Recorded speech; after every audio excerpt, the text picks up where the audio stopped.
찬송가 204장입니다.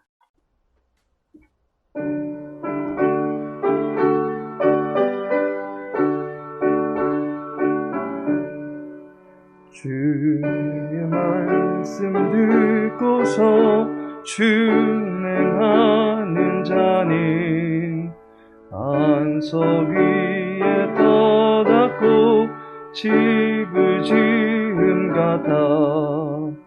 비가 오고 물나며 바람 부딪혀도 안석 위에 세운 집 무너지지 않네. 잘 짓고 잘 지세 우리 집 잘 지세. 만세 완석 위에다 우리 집 잘 지세. 주의 말씀 듣고도 행치 않는 자는 모래 위에 터닫고 집을 지은 같아. 비가 오고 물나며 바람 부딪힐 때 모래 위에 세운 집 크게 무너지네.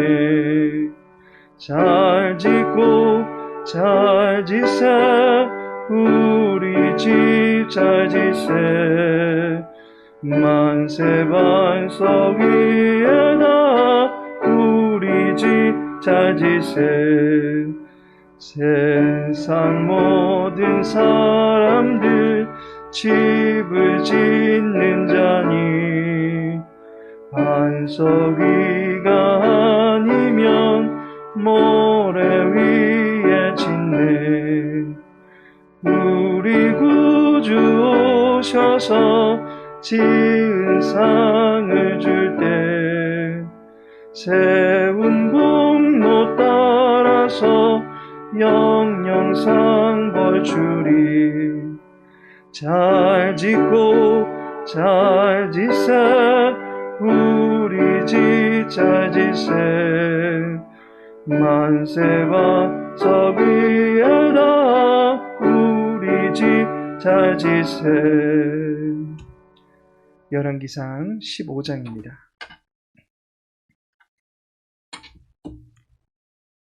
열왕기상 15장 9절에서 15절까지의 말씀입니다. 열왕기상 15장 9절에서 15절까지 함께 읽겠습니다. 이스라엘의 여로보암 왕 제20년 아사가 유다 왕이 되어 예루살렘에서 41년 동안 다스리니라. 그의 어머니의 이름은 마아가라 아비살롬의 딸이더라. 아사가 그의 조상 다윗같이 여호와 보시기에 정직하게 행하여 남색하는 자를 그 땅에서 쫓아내고 그의 조상들이 지은 모든 우상을 없애고 또 그의 어머니 마아가가 혐오스러운 아세라상을 만들었으므로 태우의 위를 폐하고 그 우상을 찍어 기드론 시냇가에서 불살랐으나 다만 산당은 없애지 아니하니라. 그러나 아사의 마음이 일평생 여호와 앞에 온전하였으며 그가 그의 아버지가 성별한 것과 자기가 성별한 것을 여호와의 성전에 받들어 드렸으니 곧 은과 금과 그릇들이더라. 아멘. 오늘은 본문의 말씀 통해서 다윗같이라는 제목으로 함께 말씀 나누고자 합니다. 아비암 왕은 비교적 짧은 왕정사를 담당하게 됩니다. 그리고 그의 뒤를 이어서 아사가 유다의 왕이 됩니다. 아사가 유다의 왕이 될 당시에 이스라엘의 왕은 누구였습니까? 9절을 보시면 이스라엘의 여로보암 왕 제20년에 아사가 유다 왕이 되어 라고 말씀합니다. 여로보암이 이스라엘의 왕이 되어 있었습니다. 여로보암이 이스라엘을 다스린 횟수가 총 22년입니다. 그런데 여로보암이 왕이 된 지 제20년에 아사가 유다의 왕이 되었습니다. 이때 여로보암의 국력은 매우 약해져 있는 상태였습니다. 열왕기상 15장 6절을 보시면 르호보암과 여로보암 사이에 사는 날 동안 전쟁이 있었더니라고 말씀합니다. 전쟁이 있었습니다. 그런데 7절을 보시면 아비암과 여로보암 사이에도 전쟁이 있으니라 라고 말씀합니다. 여로보암은 유다의 두 왕에 걸쳐서 계속해서 전쟁을 치르게 되었던 것입니다. 그 가운데 아비암과의 전쟁에서는 이스라엘의 군대 50만을 잃게 되는 치명적인 패배를 경험하게 됩니다. 여로보암은 이 전쟁의 후유증으로 리더십에 대한 큰 타격을 입게 됩니다. 역대하 13장 20절에 보니까 아비야 때에 여로보암이 다시 강성하지 못하고 여호와의 치심을 입어 죽었고 라고 말씀합니다. 아비양과의 전쟁에서 패배함으로써 여로보암의 리더십은 내부적으로 큰 타격을 입게 되었던 것입니다. 이스라엘은 막강한 군사력을 잃고 내부 정비에 들어갈 수밖에 없는 상황이 되었습니다. 자연히 유다에 대한 견제가 약해질 수밖에 없었습니다. 유다로서는 북이스라엘과의 잦은 마찰이 여간 신경이 쓰이지 않았던 것이 아닐 것입니다. 그런데 여호와께서 북이스라엘의 국력을 약화시켜 주신 것입니다. 이 시기에 유다 내부에서도 내부 결속을 다져야 된다라고 하는 분위기가 형성이 됩니다. 이러한 시대적 배경 속에서 바로 아사가 유다의 왕이 되었던 것입니다. 아사는 유다의 내부 결속을 다지면서 이전 왕과는 다른 노선을 추구하게 됩니다. 바로 유다 나라 내에 대대적인 종교개혁을 실시하게 됩니다. 아사가 추구한 종교개혁의 내용이 무엇이고 그로 인해서 어떠한 결과가 나타나게 되었는지를 오늘 본문을 통해서 살펴보고자 합니다.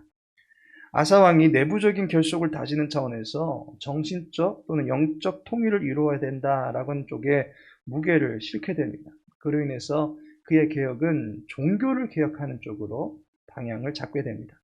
신앙의 토양을 제대로 다지기 위한 작업을 하게 됩니다. 그래서 그 첫 번째로는 계승의 사역을 감당해 나갑니다. 11절을 보시면 아사가 그의 조상 다윗같이 여호와 보시기에 정직하게 행하여 라고 말씀합니다. 종교개혁이라고 하는 것이 새로운 것을 제정하고 새로운 것을 만들어내는 것이 아닙니다. 하나님께서 우리에게 본래 주셨던 말씀을 기억하고 그 말씀대로 쫓아가면 되는 것입니다. 하나님께서 사람에게 요구하시는 것은 매우 요란법석을 떠는 것이 아닙니다. 인간이 마땅히 살아가면서 지켜야 될 도리를 자연스럽게 지켜나가면 되는 것입니다. 순리를 쫓아나가면 되는 것입니다. 여호와를 사랑하고 이웃을 사랑하고 자신을 존중할 줄 아는 것이 결코 어려운 일이 아닐 것입니다. 아사는 그러한 차원에서 다윗같이 행하였습니다. 다윗은 여호와를 사랑해서 그분을 위하여 성전을 지어드리고 싶은 마음까지도 갖고 있었던 인물입니다. 여호와를 존중해서 사울의 생명을 업신여기지 않았던 것을 보게 됩니다. 많은 환난당한 자, 애통한 자, 슬픔 당한 자들의 처지를 불쌍히 여길 줄 아는 애민의 정신도 가지고 있었습니다. 사무엘상 22장 2절에 보니 환난당한 모든 자와 빚진 모든 자와 마음이 원통한 자가 다 그에게로 모였고 그는 그들의 우두머리가 되었는데 라고 말씀합니다. 다윗은 여호와를 사랑하고 이웃을 사랑했던 사람입니다. 또한 자신의 삶 또한 사랑했기 때문에 말씀 앞에서 자신을 살필 수 있었던 것입니다.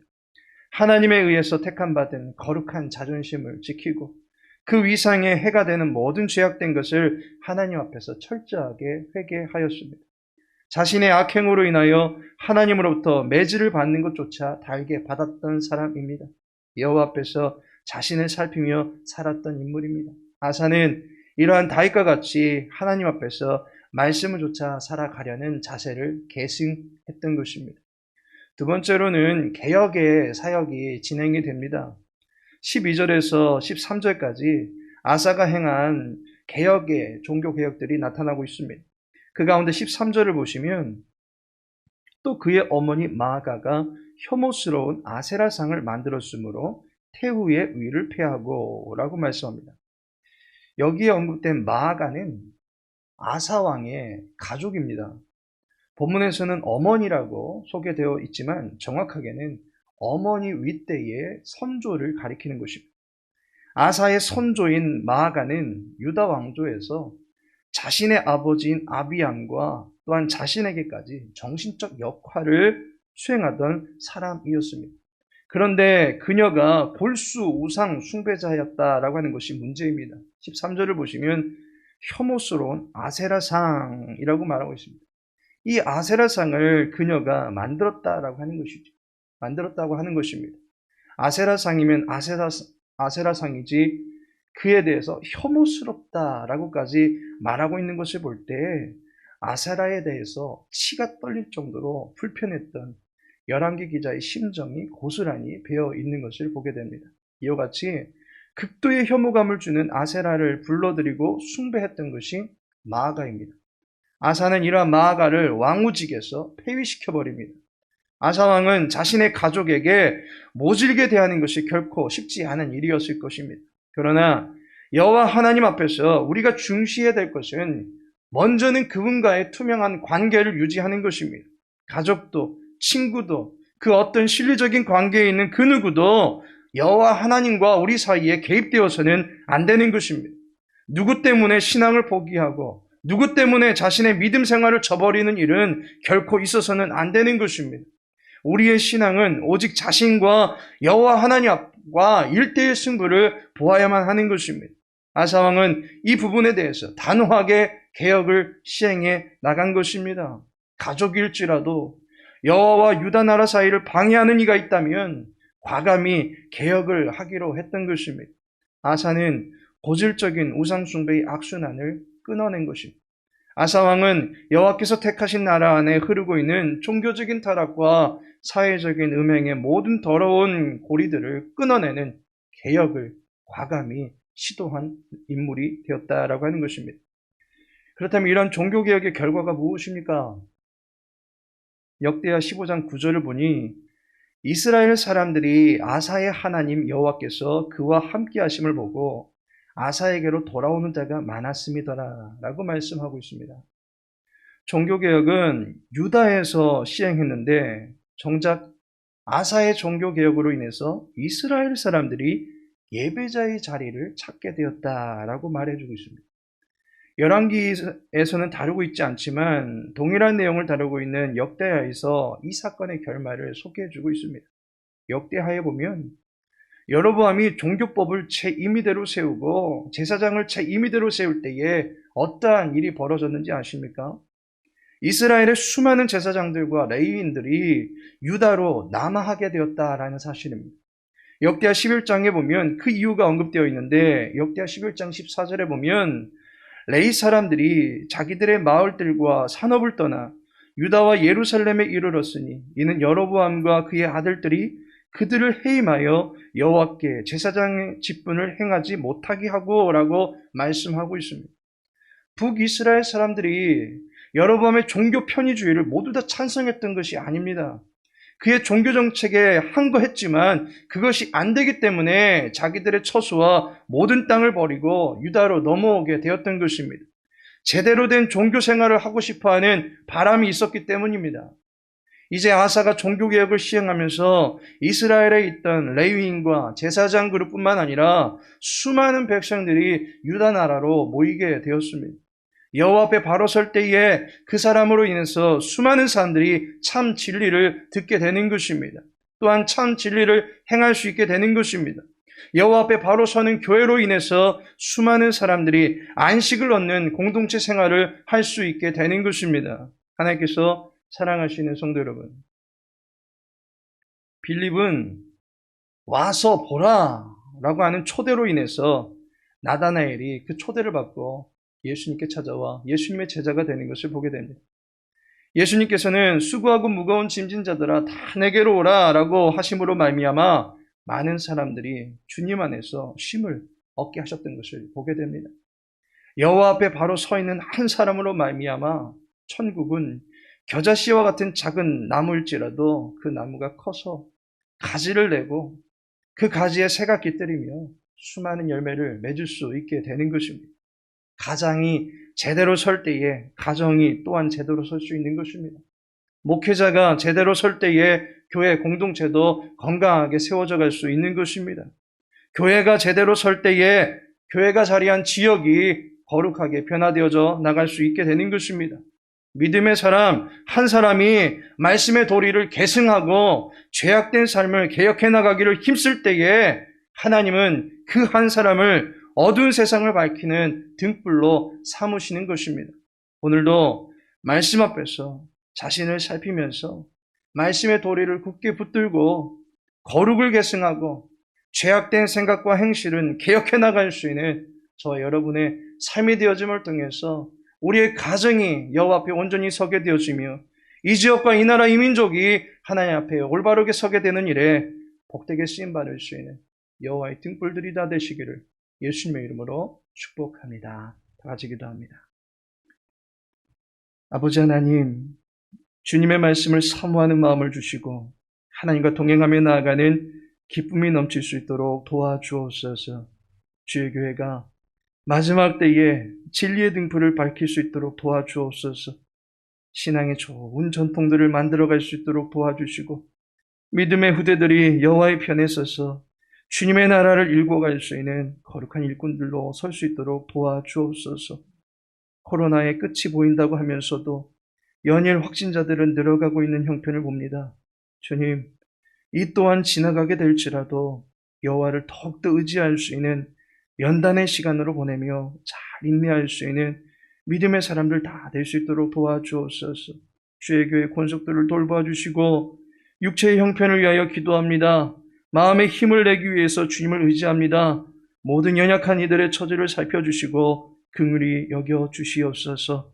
주일서부터 시작되어지는 임직 후보자 훈련 가운데 함께해 주시옵시고 주의 교회를 일구어가며 주의 교회를 세워나가는 일에 복되게 세워질 수 있는 모든 동역자들이 다 될 수 있도록 도와주옵소서. 오늘 한 날의 모든 삶을 주님께 의탁하며 예수님의 이름으로 기도합니다.